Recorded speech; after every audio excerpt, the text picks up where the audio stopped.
Algumas coisas só se vê bem com o coração. Então nós começamos a perceber por que Jesus escolheu essa terra para ser a pátria do Evangelho. Qual a qualidade emocional, afetiva e espiritual desse povo, de um povo que precisa resgatar sua memória, de um povo que, por absorver valores de mercado e outros valores, em algumas regiões do país, está perdendo a sua característica principal, a sua marca, a sua dignidade, a sua presença no mundo, cedendo a valores enlatados.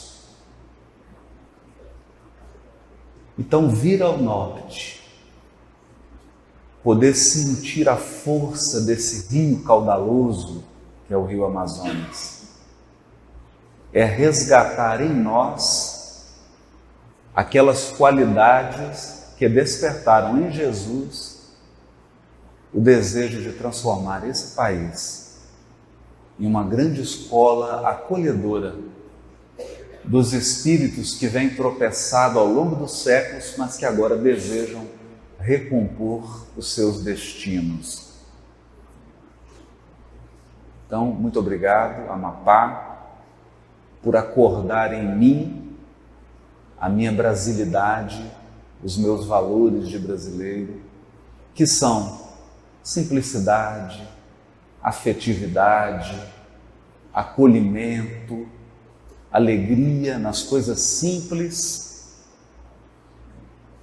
e gratidão a Deus pelas dádivas recebidas e mesmo pelos sofrimentos e tribulações. Falar desse tema, Senhor, que queres que eu faça, é inevitavelmente voltar o nosso olhar para uma figura surpreendente, Paulo de Tarso. Agora que eu tenho me dedicado mais especialmente à tradução das cartas de Paulo, e eu trouxe aqui hoje uma amostrazinha da tradução do capítulo 4 da segunda carta aos Coríntios. Porque eu tenho redescobrido Paulo de uma maneira que eu vaidosamente não suspeitava. Que a gente acha que sabe as coisas, mas a sabedoria está sempre em manter-se pequeno, manter-se aberto. E uma das coisas que eu percebi nesse capítulo 4 da segunda carta aos Coríntios é como que Paulo enxergava Jesus. Qual a relação que ele estabelecia com Jesus? E a partir desse relacionamento, ele olhava para o trabalho. Tem uma diferença fundamental aqui. Hoje nós estamos numa conversa com trabalhadores e convidados, pessoas que frequentam a casa espírita, mas sobretudo trabalhadores. Portanto, a pergunta de ouro nesta manhã em Macapá é: o que é o trabalho espírita? O que é ser um trabalhador espírita? Desde aquele que pregou esse durex aqui, ajustou o microfone, até o que veio falar, porque todos somos trabalhadores, sem distinção. O que é ser um trabalhador espírita? O que é ser um trabalhador do Cristo? O que é o trabalho do Cristo? Essa é uma pergunta vital. Porque se você não encontra significado naquilo que você faz, o que você faz não tem significado. Não tem sentido. É o significado que você encontrou que dá sentido ao que você faz. Quando você tem absoluta certeza, quando você tem absoluta convicção do que está fazendo, o seu trabalho, por mais simples que seja, ele convence. Olha para um artesão. Ele está ali na beira do rio, ou para um pescador.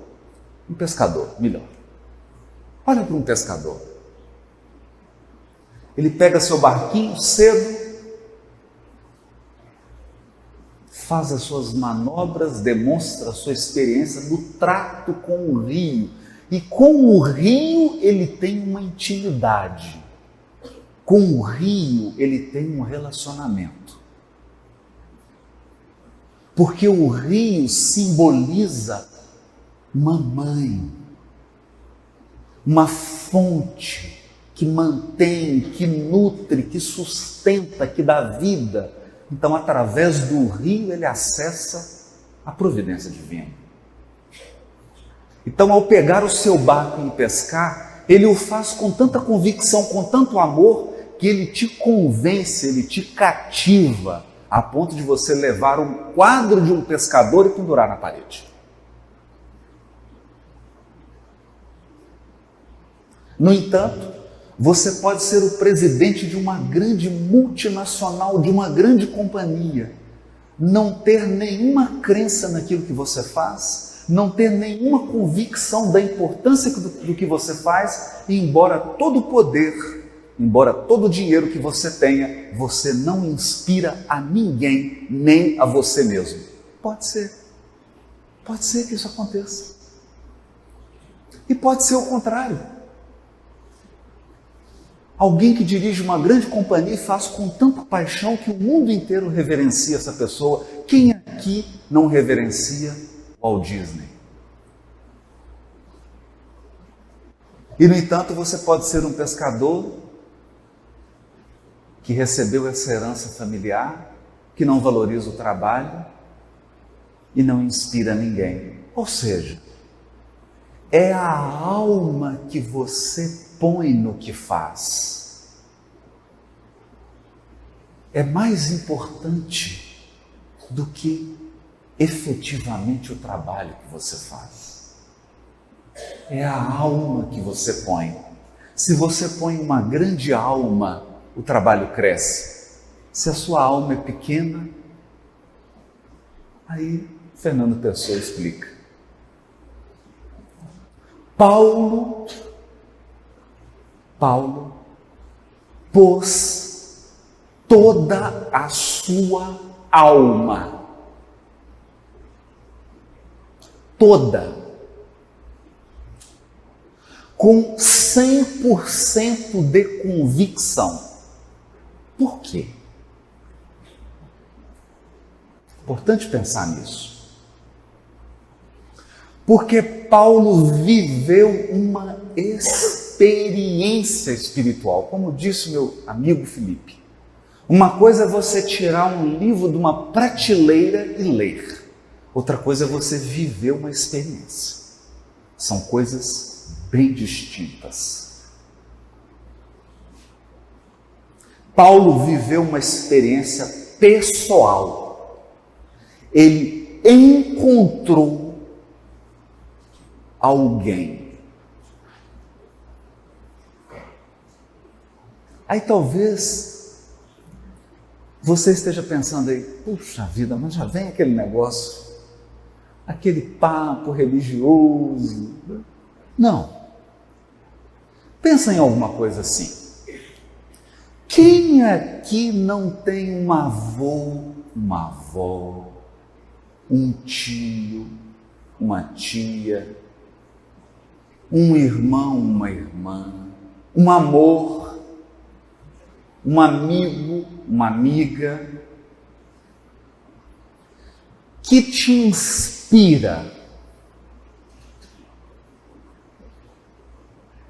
Alguém que basta você lembrar e essa pessoa mexe com as fibras mais profundas do seu ser. Quem não tem isso? Todos temos, todos, indistintamente. Isso significa que ao longo da nossa encarnação e ao longo da nossa evolução espiritual, algumas pessoas marcam a nossa alma. Marcam. Mesmo estando fisicamente ausente, elas estão presentes dentro de nós. Presentes. E isso é uma lei divina, porque Jesus disse a Simão Pedro: Simão, os afetos da alma são laços misteriosos que nos conduzem a Deus.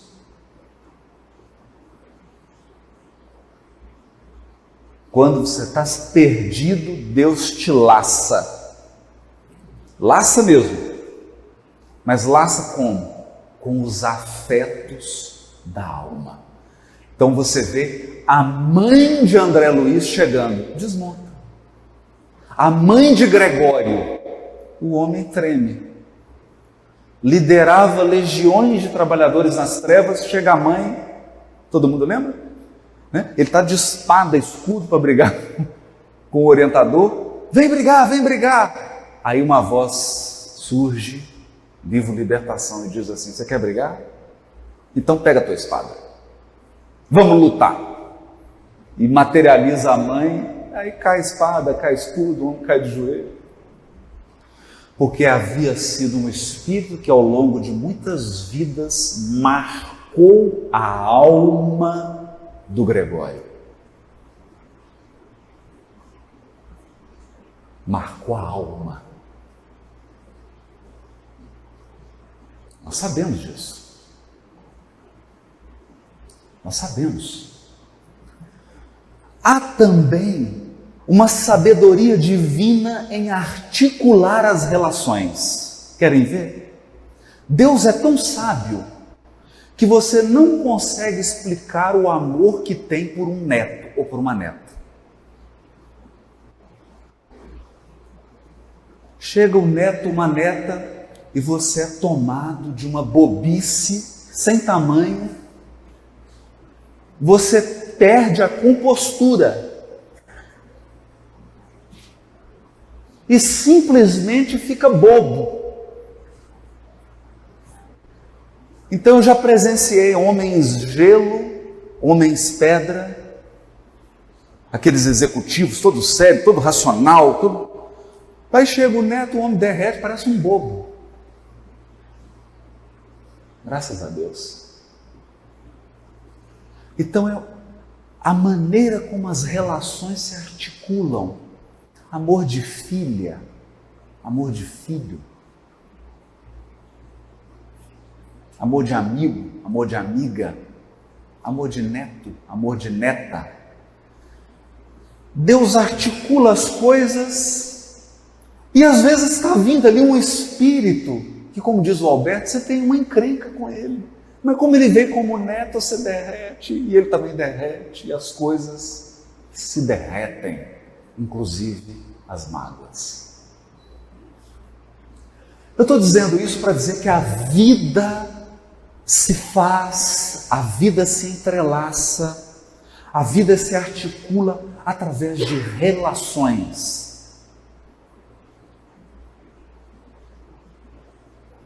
Então, o Felipe, maldosamente, quase que me faz chorar aqui, me deixa sem fala, antes do nosso encontro, porque a amizade, é o carinho, é o relacionamento, e a gente fica feliz de estar perto, fica feliz de conversar, fica feliz de compartilhar as luzes do Consolador prometido. E hoje eu saio com a nossa presidente e nós vamos para Belém, e lá vamos encontrar outros afetos da alma, a Nádia, presidente da federação, o Alberto Almeida, que a gente encontra, já começa a rir, já começa a brincar, o Jorge Elahá. Então, se você está enxergando o trabalho espírita como uma coisa fria, como um cartão de ponto que você vem, faz um conjunto de coisas para depois receber o seu bônus horas quando você desencarnar, talvez seja esse o problema. Talvez seja essa a dificuldade em dar significado ao que você faz no movimento espírita. Porque primeiro começa com um relacionamento. Estou falando de relacionamento sexual, afetivo, de relacionamento de almas.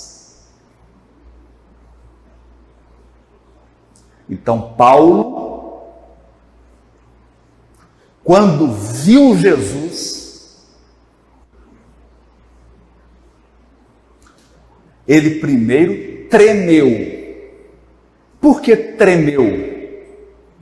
Porque viu Jesus não na fragilidade de um corpo humano.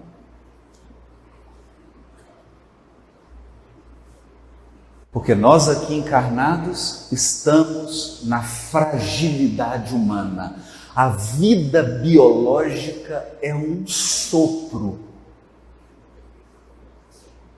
Bastam 6, 12 horas de desidratação e você está na beira da desencarnação. 6 horas.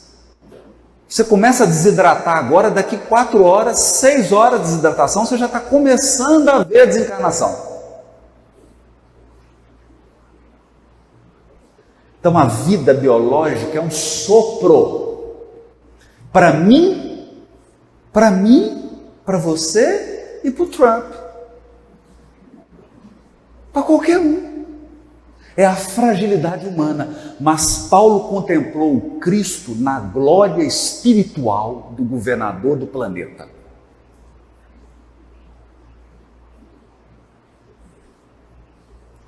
Quando ele se encontra, ele não consegue distinguir o brilho do sol do brilho do Cristo.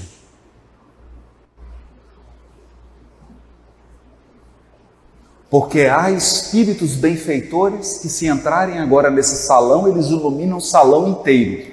O Cristo ilumina o planeta com a sua luz. É diferente.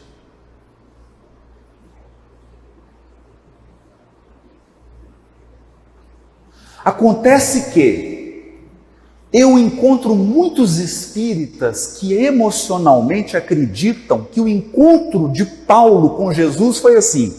Jesus chegou, aquele sol iluminou e perguntou assim: nome? Saulo. De onde?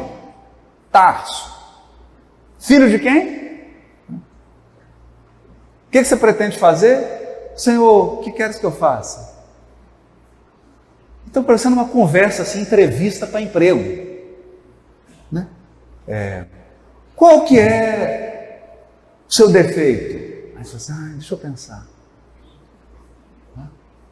Entrevista fria. Não foi assim. Não foi assim.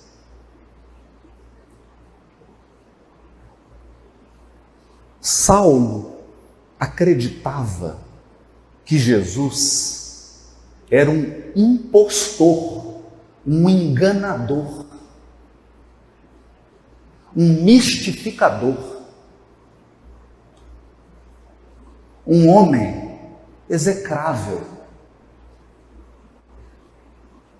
E ele prometeu a si mesmo, acreditando que estava trabalhando.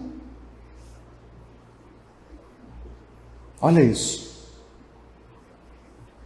Acreditando que está realizando um trabalho a Deus, como muitos acreditam. que Deus nos pede para agredir, para ferir, para julgar, para machucar. Ele acreditou nisso. E ele se prometeu aniquilar o movimento cristão, apagar o nome de Jesus da terra.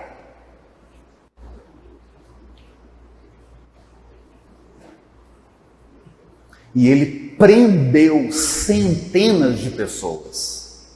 Dezenas de pessoas foram torturadas. Ele queria acabar com aquele movimento. E ele se encaminhava para Damasco para prender um cristão ativo.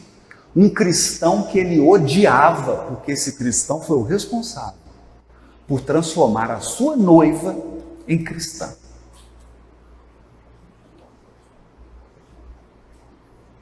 E então ele encontra o Cristo. Ele, na condição humana, e o Cristo, um sol de luz e de espiritualidade. Qual que é a primeira coisa que Paulo pensou? Primeira coisa que ele pensou: deu errado.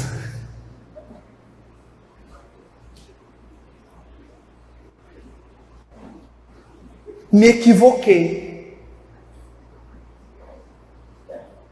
É a primeira coisa.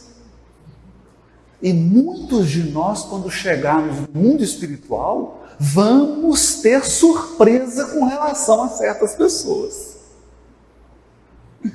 Eu vou dar uns exemplos rápidos. Por exemplo, André Luiz era médico, o pai era um homem dono de propriedades e a mãe era uma mulher submissa, humilhada, nos moldes do século XIX. Chegam todos do mundo espiritual, a mãe está numa esfera superior ao nosso lar. Então, quem era grande mesmo? Quem era o grande? Públio Lentulus, o senador que encontrou com Jesus e que teve nas mãos o processo. Uma decisão de Públio Lentulus poderia interromper a crucificação de Jesus. Ele era, na Palestina, o homem mais importante de Roma, superior ao governador Pôncio Pilatos. Ele poderia ter mudado a história da terra. Ao lado dele, uma escrava chamada Ana. Eles desencarnam em Pompeia. Ana vai para as esferas superiores e ele fica. Quem era o superior? Então, a primeira surpresa de Paulo foi ter visto Cristo na sua grandeza espiritual. Ele percebeu: estou errado. Em linguagem jovem, é mais ou menos assim: deu ruim. Deu ruim. A primeira coisa. Porque olha para o Cristo, ai, se eu estou errado e ele é o Cristo mesmo, e aquele pessoal que eu deixei preso lá em Jerusalém, é tudo inocente.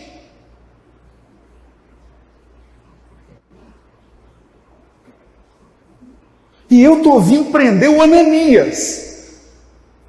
Meu Deus, está todo mundo certo e eu que estou errado. Gente, essa é a pior sensação de um ser humano. Não é? Ninguém gosta de falar, mas a pior sensação que a gente tem é quando você está errado. Não é? Por isso que a gente tem que ter muito cuidado para falar que a pessoa está errada. Ô fulano, será que você não distraiu? Não. Você está muito corrido, às vezes você se enganou, né? Você não pode falar assim, você está errado. Errado eu não estou nunca, né? É uma sensação ruim.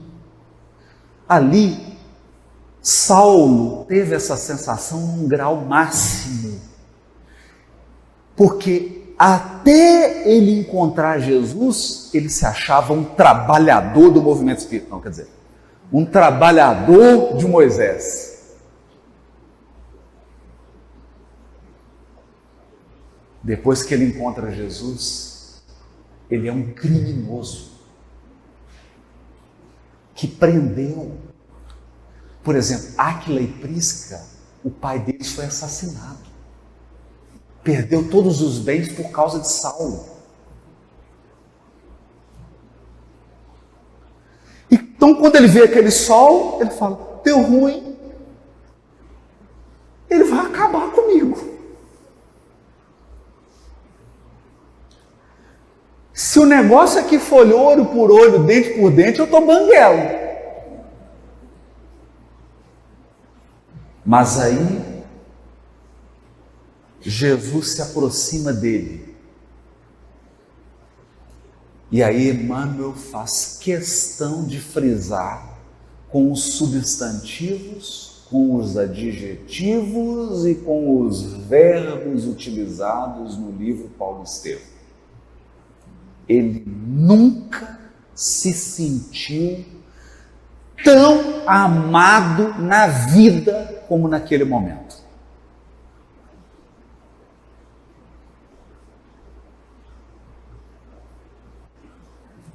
Essa é a primeira experiência.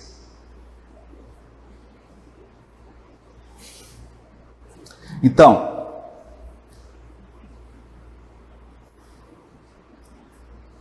pode parecer piegas, mas se você é um trabalhador espírita e não se sente amado por Jesus e pela espiritualidade superior, você vai ter muita dificuldade de encontrar significado no que você faz. E pior, vai ter muita dificuldade para dar significado ao que você faz. E aí talvez você fique em busca de cargos e poder, tentando encontrar significado em cargos.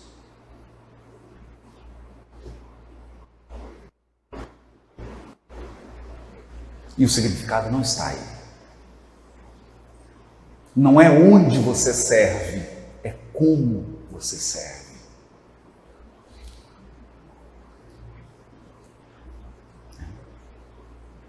Então ele se sentiu amado e ele achou que ia ter reprimenda, e aí Jesus toca nos ombros dele e aí ele se sente mais amado ainda. Só que aqui não tem pieguismo, porque ele pergunta assim: Senhor, o que queres que eu faça? Porque agora o quadro é complexo. É alguém com as mãos manchadas de sangue pedindo trabalho. Mas, gente, não conta para ninguém, não vou falar só aqui e para o pessoal que está na rede social. Mas vamos guardar segredo. Quem aqui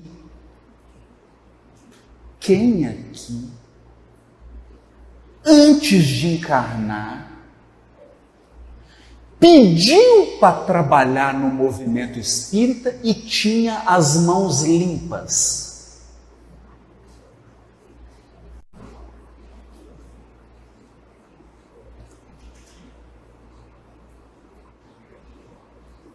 Quem?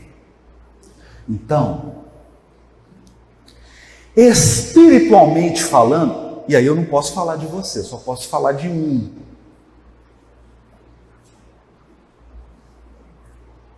Quando eu pedi a bênção do trabalho na pátria do Evangelho, eu nem levei currículo, porque aí eu não ia conseguir mesmo. Porque você pega um currículo assim e olha, teve na Inquisição. Nossa, fez bobagem. Fez muita bobagem na Inquisição. Bom, tira a Inquisição. Nossa, mas teve nas Cruzadas também.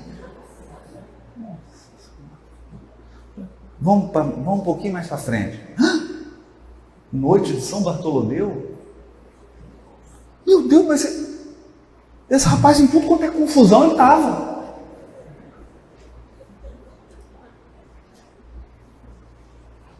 Nossa, adulterou a Bíblia. Puxa, adulterou. Vai ter que traduzir. Percebe? Então nós chegamos com as mãos sujas.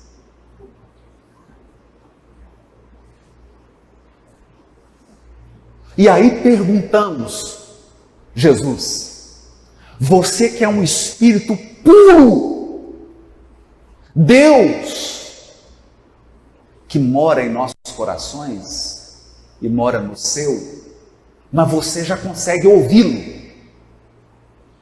Você é modelo e guia. Senhor, hashtag, me dá uma dica. O que eu faço?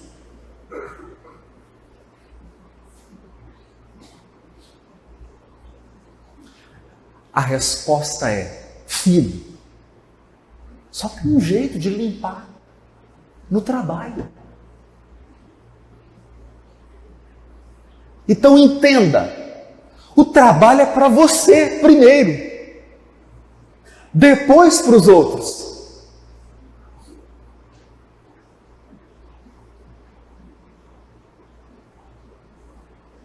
Então quando alguém diz assim, eu vou deixar o trabalho espírita, eu vou deixar o trabalho espírita, eu falo, 95% pior para você.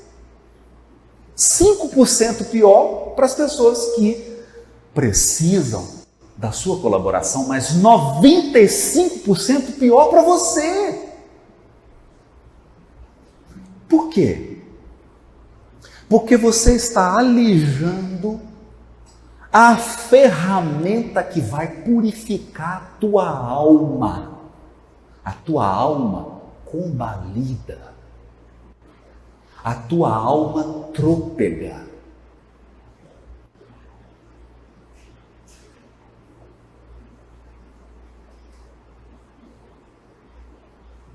Então ele pergunta, Senhor, o que queres que eu faça?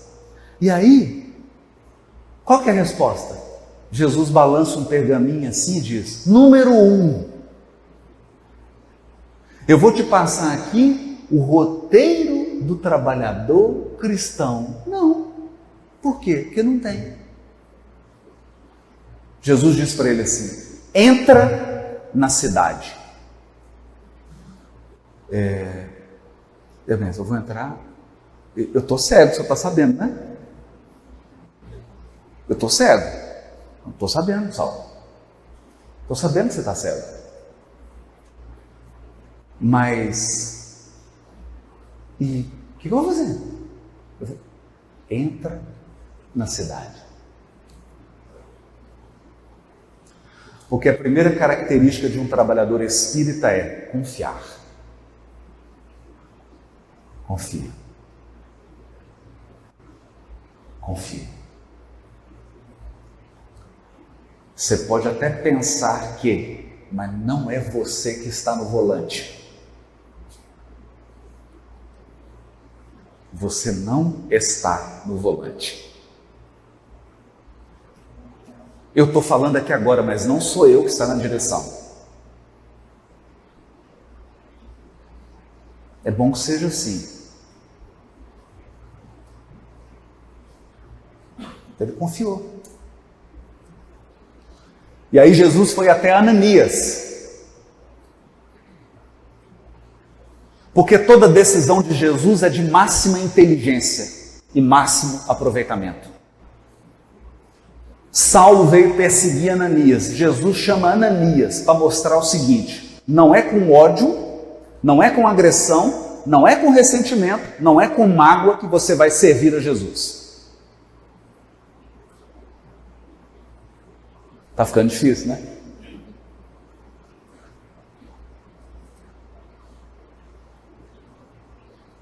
Eu particularmente acredito que se nós tivéssemos um encontro, todo o movimento espírita com Jesus, Senhor, o que queres que eu faça? A primeira coisa que ele ia dizer, reconcilia, gente.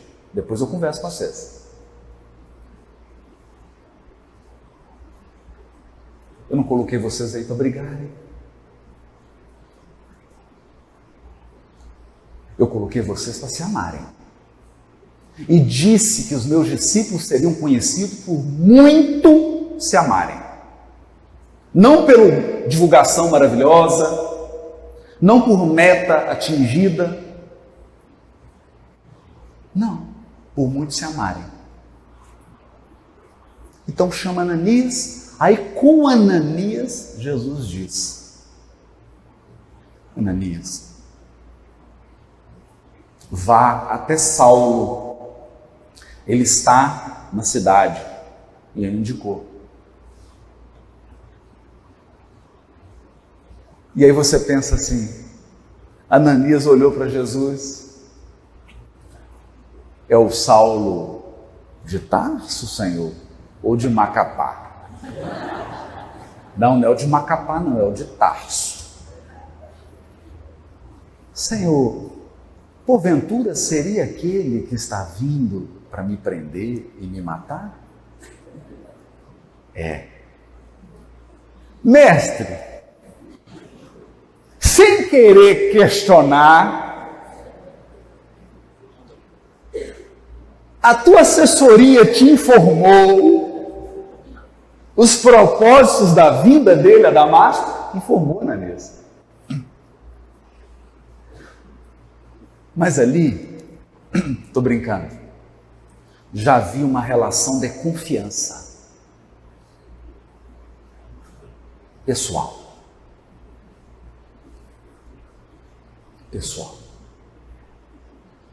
Porque a relação de confiança é assim: eu confio em Jesus, mas ele pode confiar em mim?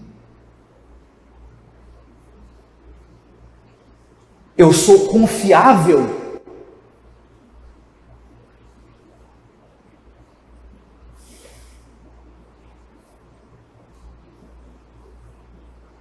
Então eu tenho aprendido uma coisa e eu gostaria de compartilhar, se for útil. Toda vez que você vier trabalhar na federação, vier entrar na casa espírita, qualquer trabalho, porque a dignidade do trabalho está na alma que você põe nele. As pessoas que estavam ali recebendo o crachá, a inscrição, elas podem pôr tanta alma que elas dão o tom do congresso ou do evento, porque a primeira coisa que alguém encontra quando chega é a turma que está na inscrição. É a primeira impressão que você tem. Percebe? Então a pergunta é: o Cristo pode confiar em você? Você é digno de confiança?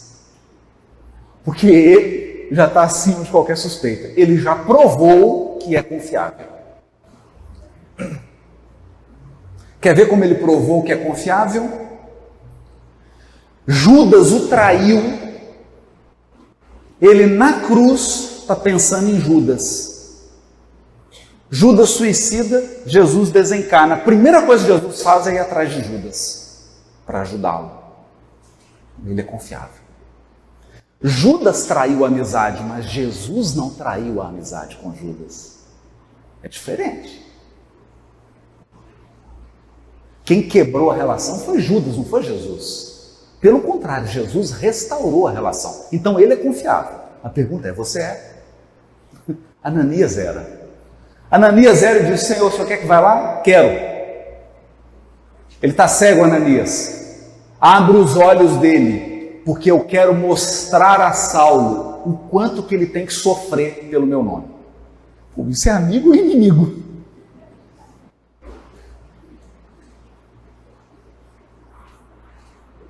Isso é amigo ou inimigo? O problema é que nós vivemos hoje num mundo que eu chamo de um mundo analgésico. O mundo analgésico. A gente quer um mundo sem dor. Então eu quero ir para a academia, emagrecer, mas não quero que doa. Então você começa a fazer um supino, um bicho. Ai, está doendo. Me dá um analgésico.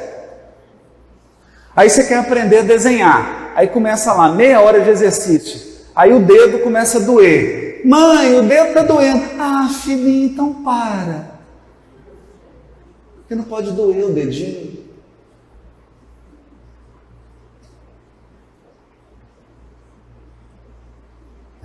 É um mundo analgésico.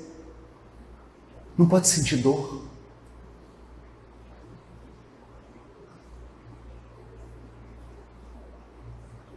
Só que a dor é um processo da vida. É um processo da vida. Então você olha aqui, as árvores, vem a tempestade, e o pássaro acabou de construir o ninho, vem a tempestade e arrasa tudo. Aí o que acontece? No dia seguinte, na Federação do Amapá, está aquele tanto de passarinho para fazer o atendimento fraterno.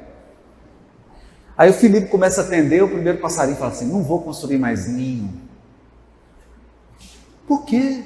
Porque a tempestade arrasou com o meu ninho e eu desisti de viver.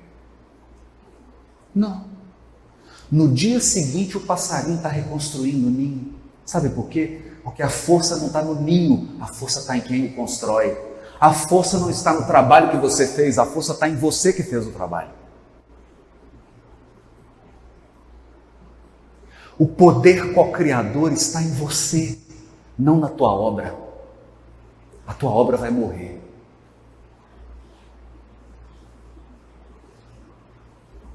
Vai morrer.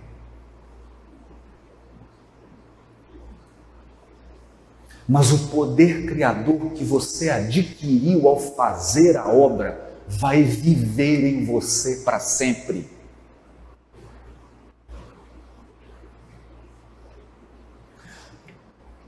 Mas eu tinha um lar e eu perdi meu relacionamento. A força de construir um relacionamento está em você, não no relacionamento. Mas eu perdi meu emprego. A força de conseguir um emprego está dentro de você, não no emprego. Você é co-criador.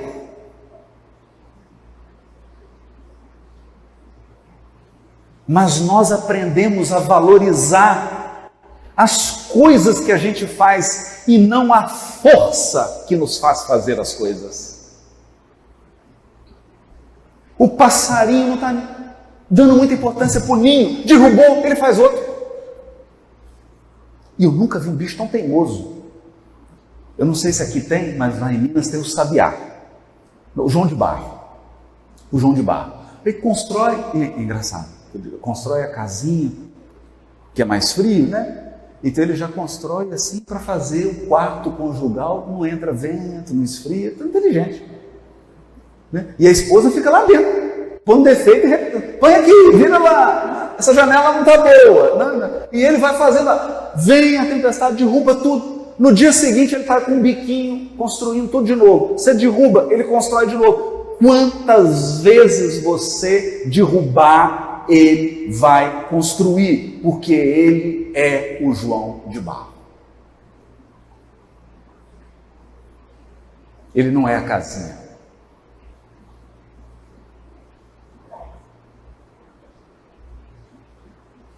Ele não é a casinha. Então Jesus não quer uma casinha de você, Jesus quer um João de Barro.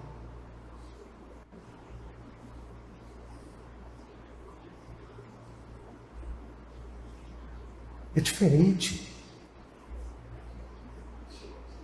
E para isso você vai ter que alcançar robustez, fortaleza interior. E não há outro meio de adquirir fortaleza e brilho senão provação.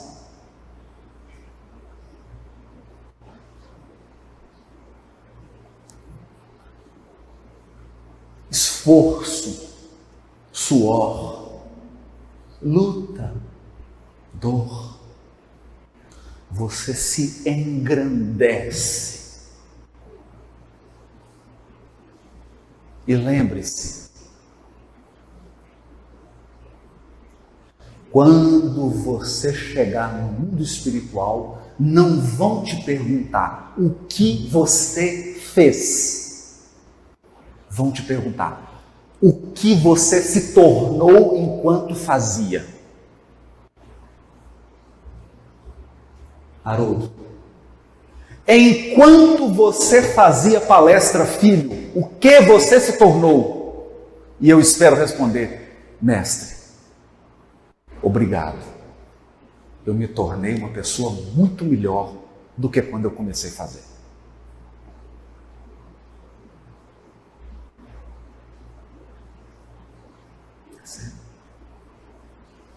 É diferente do mundo corporativo, porque o mundo corporativo é assim: fulano, a sua meta é aumentar em 10% o número de clientes, fazer todo mundo trabalhar 12 horas sem reclamar, não é? Ninguém pode ir para casa, então destrua as relações familiares dos seus funcionários, porque a vida dos funcionários não importa, o que importa é o lucro da empresa. Esse é o mundo corporativo que a gente aplaude, ainda contrata gente para vir ensinar a gente a ser assim.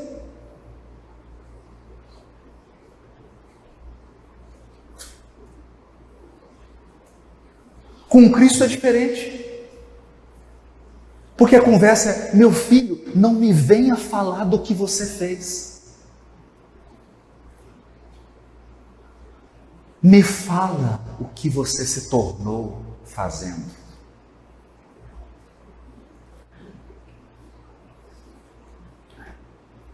Então ele diz a Ananias: eu mostrarei a ele o quanto ele tem que padecer, porque é no padecimento que eu vou transformar Saulo em Paulo.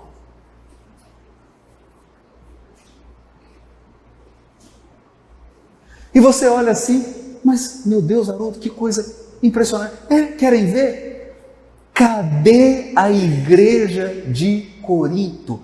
A igreja amada de Paulo, a menina dos olhos de Paulo, o grupo espírita, quer dizer, o grupo espírita não, a igreja que ele construiu em Corinto. Corinto acabou, só tem ruína, a igreja acabou.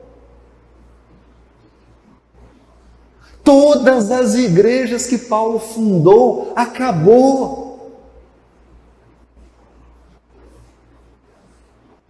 Algumas cartas que ele escreveu se perderam. Mas adivinha, ele é Paulo e continua sendo Paulo.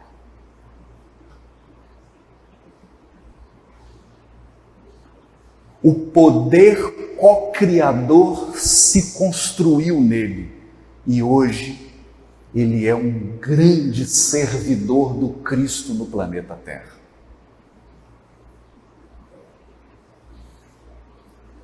É isso.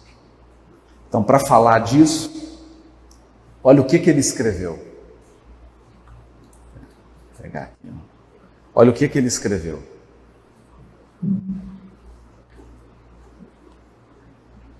Capítulo 4 da Carta aos Coríntios. Por isso, tendo este ministério, porque a palavra ministério é uma missão, é uma incumbência. Ministério é uma incumbência que você recebeu espiritualmente falando. Espiritualmente. Por isso, tendo esse ministério, segundo a misericórdia recebida, olha o que ele está dizendo. Eu não recebi essa missão, essa incumbência por mérito, eu recebi por misericórdia. Porque se fosse por mérito, eu não teria recebido. Não desanimamos. Não desanimamos. Desanimar. A palavra desanimar é perder alma. Desanimar é quando o que você faz, é quando a sua vida perde alma. Não tem mais alma. Ao contrário, renunciamos às coisas vergonhosas que estão ocultas, não andando com astúcia, nem falsificando a palavra de Deus, mas nos recomendando à consciência de todo homem na presença de Deus pela manifestação da verdade. Quer dizer, estou transparente. Todavia, se o nosso evangelho ainda está encoberto para os que se perdem. Olha isso. Quer dizer, se vocês não estão entendendo o que eu estou falando, não estão entendendo o que eu estou fazendo, é porque estão perdidos. Para aqueles a quem o Deus desta era cegou os sentidos. Olha isso. Porque toda era tem um Deus. O Deus de agora, o Deus da nossa era, se chama Mamon. É o dólar. A humanidade hoje é a humanidade que reverencia o dinheiro. O dinheiro é o Deus da humanidade terrena.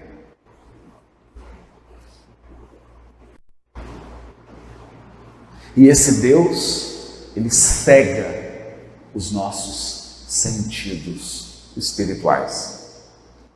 Dos que não creem, claro, para não perceberem a luz do Evangelho da glória do Cristo, que é a imagem de Deus. Olha isso. Esse Cristo que reflete Deus. Por isso que ele é glorioso, porque ele reflete Deus. Porquanto não proclamamos a nós mesmos, mas ao Senhor Jesus Cristo.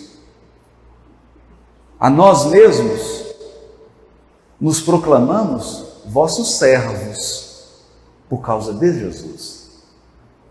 Olha isso. Está dizendo, a mim mesmo, eu estou dizendo que eu só sirvo a vocês por causa de Jesus. Porque o Deus que disse, a luz brilhará a partir das trevas. É o início da criação, né? Deus diz assim, haja luz e houve luz. Então ele está fazendo referência a esse texto. Aí ele diz assim, porque o Deus que disse, a luz brilhará a partir das trevas, é quem brilhou em nossos corações. Olha, antes era uma criação física, agora é uma criação espiritual. Deus vai brilhar dentro de você para a iluminação do conhecimento da glória de Deus na face do Cristo, que Ele é o modelo e guia. Temos, porém, este tesouro em vasos de barro. Temos, porém, esse tesouro em vasos de barro, a fim de que a excelência do poder seja de Deus e não de nós mesmos. Percebe? O tesouro do Consolador prometido está em vasos de barro.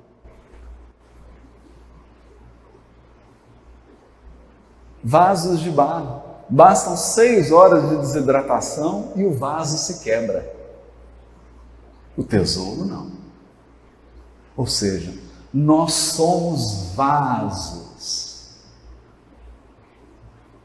recipientes. Nós não somos o conteúdo de luz. Nós apenas transportamos. O Chico tinha um jeito mineiro gostoso de dizer isso. Ele diz assim, quando a pessoa chegava, Chico, você é iluminado. Ele fala, não, meu filho, eu sou apenas o sapo carregando a vela.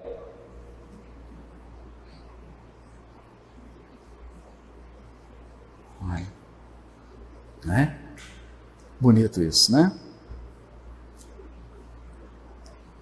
Temos, porém, ou seja, nós temos um hábito de dar importância ao vaso. Mas o vaso pode se partir a qualquer momento. Em tudo estamos atribulados. Em tudo estamos atribulados, mas não imobilizados. Essa é a tradução que eu fiz. olhando as palavras, e é exatamente essas palavras no grego. Imobilizados no sentido de restringidos, confinados. Paulo está dizendo assim: quer ser trabalhador espírita? Então agora você aguenta. Pneu vai furar, os meninos dentro de casa vão ficar doidos. Seu trabalho você nunca tem problema, você vai começar a ter. É uma tribulação gigante, sem fim. Sem fim. Pessoas vão embora da sua vida, vão te abandonar. Em tudo somos atribulados, mas não imobilizados. Ou seja, você nunca vai perder as possibilidades de trabalhar.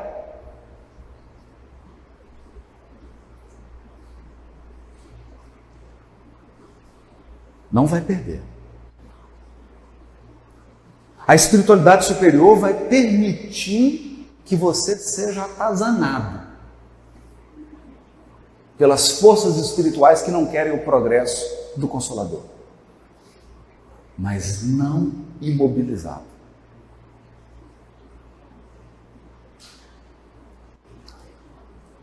Olha que lindo. Perplexos, mas não desesperados. Vão acontecer coisas que você vai ficar perplexo. Perplexo. Você não vai entender. Meu Deus, o que é isso? Que loucura é essa? O que está acontecendo? Mas não desesperado. Por quê? Porque o Evangelho e o Espiritismo é o Consolador prometido. E consolação de Jesus é remédio contra o desespero. Porque você perde um filho ou uma filha, a dor não cessa nunca. A dor só acaba quando você reencontrar. Então, que consolação é essa que o Espiritismo dá? É a consolação de te livrar do desespero. Então, se você está aí no Facebook me ouvindo, se tem alguém aqui pensando em suicidar, não faça isso. Não cometa esse ato de desespero. Vem para o Consolador prometido. Deixa o Espiritismo apaziguar teu coração. Deixa.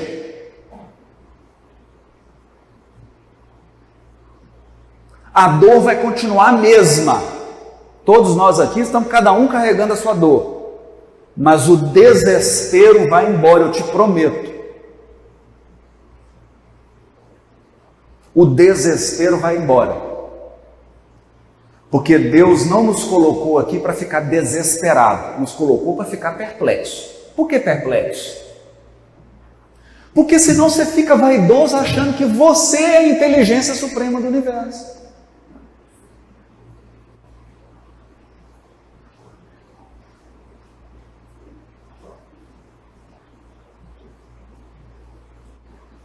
Você é a inteligência suprema.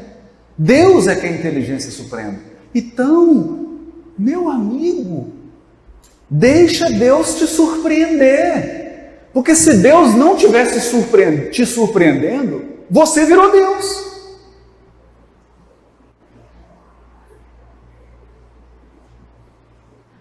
Então nós vamos ficar perplexos, porque Deus desafia a nossa inteligência e a nossa sensibilidade a sempre, sempre ver mais além.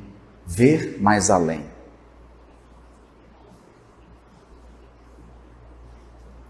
Perseguidos, mas não abandonados.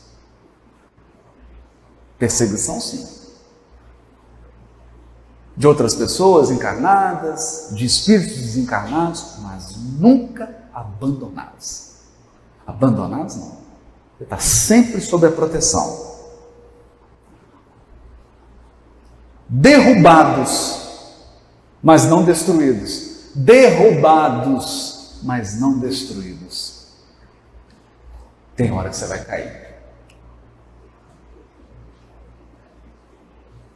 Tem hora que você vai acordar e vai falar assim: eu não piso nunca mais naquele grupo.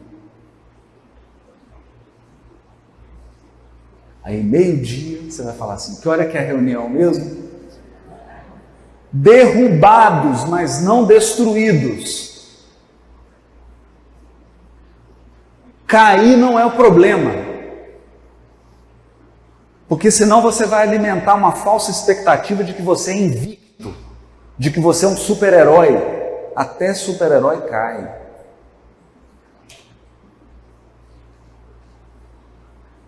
Esse papo de super-homem é bom quando não tem criptonita.